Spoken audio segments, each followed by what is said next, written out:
সম্প্রতি বিরোধী দলীয় সংসদ সদস্য হাসনাত আবদুল্লাহ একটি সংসদীয় কমিটির বিষয়ে গণমাধ্যমে নজর এনেছেন। তার ভাষায় সেই সংসদীয় কমিটি আসলে ঠিকমতো কাজ করছে না। উনি একজন সংসদ সদস্য হিসেবে যে ধরনের প্রত্যাশা করেছেন সংসদীয় কমিটি কাজের, সেটা আসলে হচ্ছে না।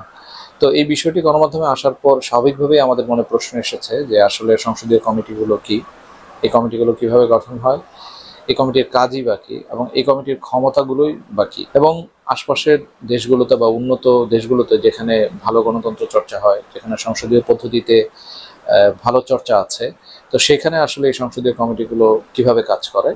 তো আজকে সেসব বিষয়ে একটু সংক্ষেপে আলোচনা করব। আশা করি ধৈর্য ধরে আপনারা আলোচনাটি শুনবেন। বাংলাদেশের সংবিধানের ৭৬ অনুচ্ছেদে এই সংসদীয় কমিটির কথা বলা আছে। এখানে সরাসরি ৩টি কমিটির কথা বলা আছে।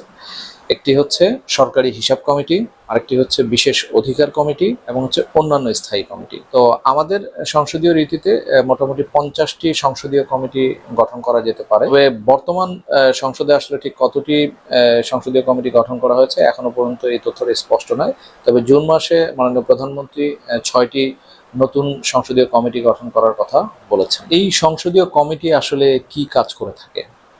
মূলত তারা যেই আইনগুলো আসে সংসদে পাশ করার জন্য, সেই আইনগুলো আসলে তারা হচ্ছে খসড়া আকারে যখন আসে তখন সেগুলো তারা যাচাই বাছাই করে। সেখানে কোনো ধরনের ভুল ত্রুটি আছে কিনা বা কোনো সংযোজন বিয়োজন আছে কিনা, আইনের কোনো ধারা জনবিরোধী হয় কিনা, এইসব বিষয়ে তারা পুঙ্খানুপুঙ্খভাবে পর্যালোচনা করে তারপর তারা হচ্ছে সংসদকে একটি সুপারিশ দিয়ে থাকে।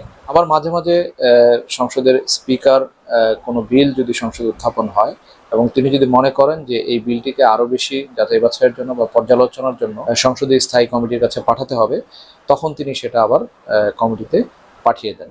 এছাড়াও যদি সংসদ কোনো ক্ষেত্রে মনে করে যে সংসদীয় কমিটি এই বিষয়ে কাজ করবে, তাহলে তখন সংসদীয় কমিটি কাজ করে থাকে। যেমন ধরেন যে কথার কথা কোনো একজন মন্ত্রীর বিরুদ্ধে দুর্নীতির অভিযোগ, তখন এটা হয়তো সরাসরি দুদকে নাও যেতে পারে।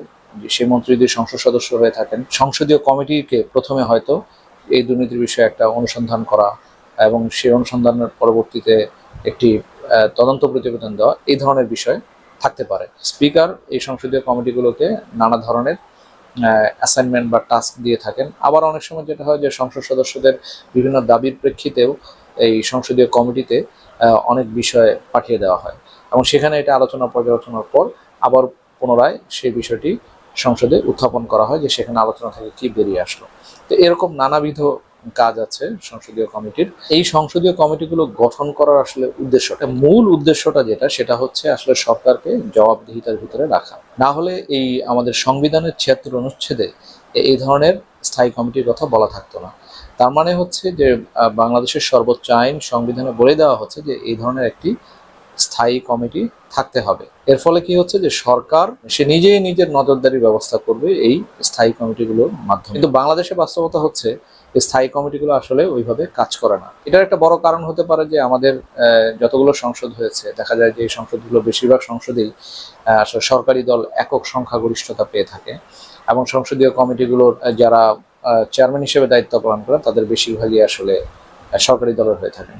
তবে এবার যেটা জুলাই সনদে বলা হয়েছিল যে কিছু কিছু কমিটির চেয়ারম্যান হবেন বিরোধী দল থেকে, তাতে করে হচ্ছে সরকারের ভিতরে এক ধরনের একটা ভারসাম্য পরিস্থিতি তৈরি হবে। কিন্তু যেখানে কমিটির সভাগুলোই ঠিক মতো হয় না, সেখানে ভারসাম্য তো পরের বিষয়।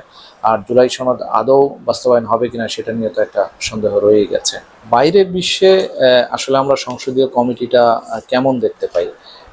আমি একটু যুক্তরাষ্ট্রের কথা যদি বলি তাহলে দেখতে পাবো যে সেখানে তাদের যে নিম্নকক্ষ আছে, সেই নিম্নকক্ষে মোট 22টি সংসদীয় কমিটি আছে এবং উচ্চকক্ষ বা সিনেটে স্থায়ী কমিটি আসে হচ্ছে 15টি। তো আমেরিকার গণতন্ত্র কেমন, এটা যদি কেউ জিজ্ঞেস করে তাহলে এই উত্তর দেখতে হবে হচ্ছে সেই যারা সংসদীয় কমিটিগুলো যারা চেয়ারম্যান আছেন তাদের কার্যক্রমটা দেখার আহ্বান জানানো হয়।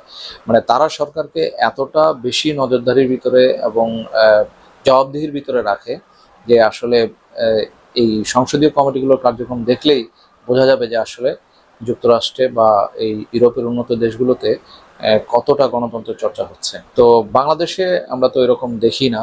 একটু আগেই যেটা বললাম যে আমাদের কমিটিগুলো প্রায় নিষ্ক্রিয় থাকে সবসময়।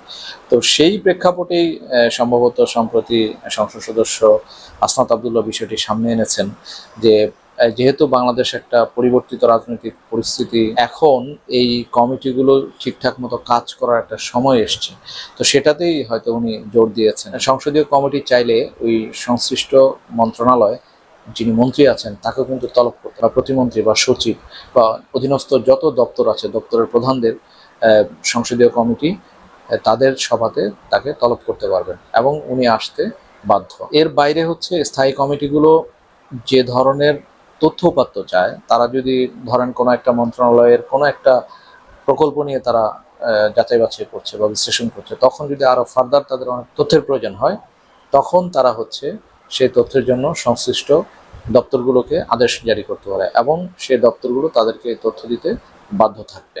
সংবিধানের ৭৬ অনুচ্ছেদে প্রথম যে সংসদীয় স্থায়ী কমিটির কথা বলা হয়েছে, সরকারি হিসাব সংক্রান্ত কমিটি, বর্তমান সংসদে কিন্তু এই কমিটির চেয়ারম্যান বা প্রধান হচ্ছেন ডক্টর আব্দুল্লাহ মোহাম্মদ তাহের, যিনি বিরোধী দলীয়।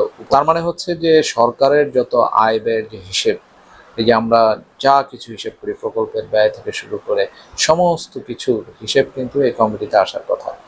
তো একটি সরকার কখন সমস্যাগ্রস্ত হয় বা যখন সমস্যাগ্রস্ত হয় তখন এটার প্রতিফলনটা কোথায় হয়, সেটা আয় ব্যয়ের ক্ষেত্রে হয়, বিশেষ করে ব্যয়ের ক্ষেত্রে হয়। আমরা দেখি যে ১০০ কোটি টাকার প্রকল্প ৪০০ কোটি টাকা ব্যয়ের প্রস্তাব করা হয়, পরিকল্পনা কমিশনের সে সমস্ত প্রস্তাব আসে। আবার সরকারের যে অডিট বিভাগ আছে সিএজি, সেইখানে হচ্ছে সরকারের বিভিন্ন দপ্তরের অডিট হয়, নিরীক্ষা হয়, সেই নিরীক্ষাতে নানা রকমের অডিট আপত্তি আসে। তো সেই আপত্তিগুলোর নিয়ে আসলে সংসদের এই কমিটিতে আলোচনা হওয়ার সুযোগ আছে। তো এই ধরনের বিভিন্ন দপ্তরে সরকারের সামরিক বেসামরিক যত দপ্তর আছে বড় অঙ্কের অডিট আপত্তি, তো এগুলো যখন এই সংসদীয় কমিটিতে আলোচনা হবে তখন স্বাভাবিকভাবেই এক ধরনের স্বচ্ছতা নিশ্চিত করার তাগাদা অনুভব করবে, এক ধরনের জবাবদিহিতা থাকবে। যদিও কমিটিগুলি যদি সঠিকভাবে রান করে তাহলে হচ্ছে প্রতি মাসে না হোক অন্তত একটা নির্দিষ্ট সময় পর পর মন্ত্রণালয়ের যারা সংশ্লিষ্ট আছেন, চিফ যারা আছেন, মন্ত্রী আছেন, সচিব আছেন, বিভিন্ন দপ্তরের চেয়ারম্যানরা আছেন, তাদেরকে যদি এই কমিটির সামনে জবাবদিহিতার ভিতরে আসতে হয় তাহলে তাদের মাথার ভিতরে একটা বিষয় থাকবে যে না, ৯-৬ করে আসলে এখানে পার পাওয়া যাবে না। তো সেই বিষয়টা আসলে এখানে হাসনাত আবদুল্লাহ উল্লেখ করতে চেয়েছেন, কারণ জুলাই পরবর্তী মানুষ কিন্তু এক ধরনের পরিবর্তন চেয়েছে। তো আগের ফরম্যাটেই যে সবকিছু চলবে এটা আসলে হয়তো সাধারণ মানুষ মেনে নাও নি। যাই হোক, এতক্ষণ ধৈর্য ধরে আমার কথাগুলো শোনার জন্য আপনাদের অসংখ্য ধন্যবাদ। যদি আমার কথাগুলো ভালো লেগে থাকে তাহলে আমার চ্যানেলটি সাবস্ক্রাইব করার অনুরোধ থাকে।